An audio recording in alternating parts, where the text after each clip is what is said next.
mon père serait là, il vous dirait qu'à l'époque, quand j'ai commencé à 8-10 ans à faire du modèle réduit, plutôt que de faire le dernier modèle réduit à la mode, j'allais dans les tiroirs chercher les vieux nanars tout abîmés et puis je les restaurais pour les faire voler. J'ai toujours aimé tout ce qui était ancien.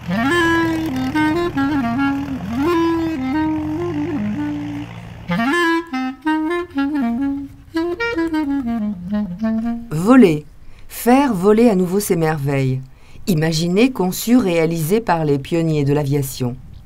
Oubliez l'aluminium, l'électronique, ici on ne travaille que le bois et la toile.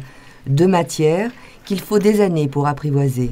Celle-là, là, tu l'enlèves comme ça, oui, okay, tu la mets en place, normalement tu as juste de quoi passer. C'est comme un puzzle mais qui vole. Jérémy, comme Patrick ou Gilles, a attrapé le virus. Et pour restaurer par exemple les ailes d'un Morane 317, il va mettre plus d'1 an. En fait, la petite aviation, c'est l'avantage, c'est qu'on voit tout. Les avions vivent aussi, parce que les moteurs de cette époque-là, il faut les écouter, il faut suivre un peu ce qu'ils font. Donc c'est vivant, entre guillemets, comme machine. Et Jérémy a découvert son métier grâce à Patrick, qui lui-même a été formé par des spécialistes. Aujourd'hui, ils ne sont plus que 5 à travers le monde capables de redonner vie à ces avions. Dans mon entourage, on a vite fait de comprendre que c'était pas mal pour accommoder les pantalons et les chaussettes. Même quand je couds pas ici, je couds à la maison. On est tellement fiers d'avoir fait des structures en bois, d'avoir restauré des nervures, des longerons, des lisses, des fuselages, etc. Le jour où on entoile, on cache tout ça. Ça sera plus jamais visible, quoi. Et voilà, il y a un aspect un peu magique à partir du moment où on entoile, ça y est, d'un seul coup, une dérive ressemble à une dérive, une aile ressemble à une aile, un fuselage ressemble à un fuselage.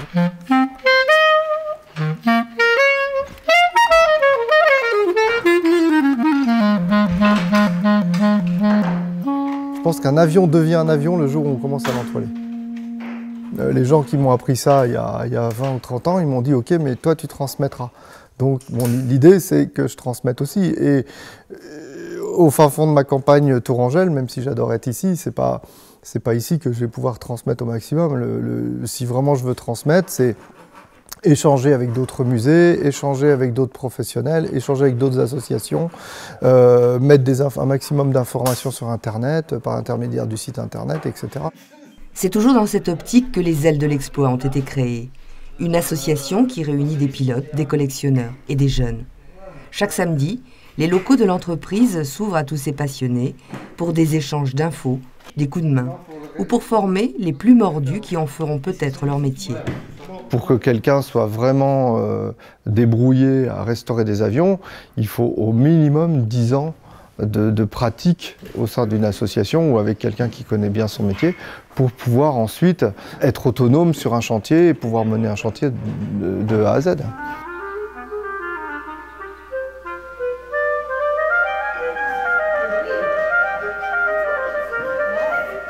Je suis un homme d'une autre époque et j'aime les vieux avions. Le Tiger Moth fait partie de notre histoire. Il a permis d'entraîner les pilotes de Spitfire, de Hurricane, de Lancaster. Sans lui, on aurait probablement perdu la dernière guerre. C'est comme si vous apparteniez au ciel quand vous volez. Et parfois, quand il y a des oiseaux qui volent près de vous, vous avez l'impression qu'ils vous acceptent. Parce que comme eux, vous appartenez au ciel.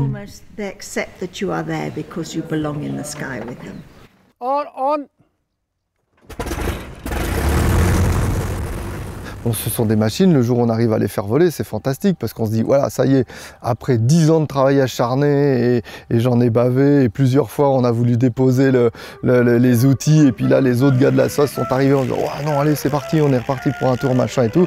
Et on s'auto-alimente les uns les autres et c'est ça qui est sympa, c'est que le jour où l'avion vole, on dit, voilà, bon, l'avion qui vient de décoller, c'est le seul en Europe, quoi. Et donc ça, c'est fantastique.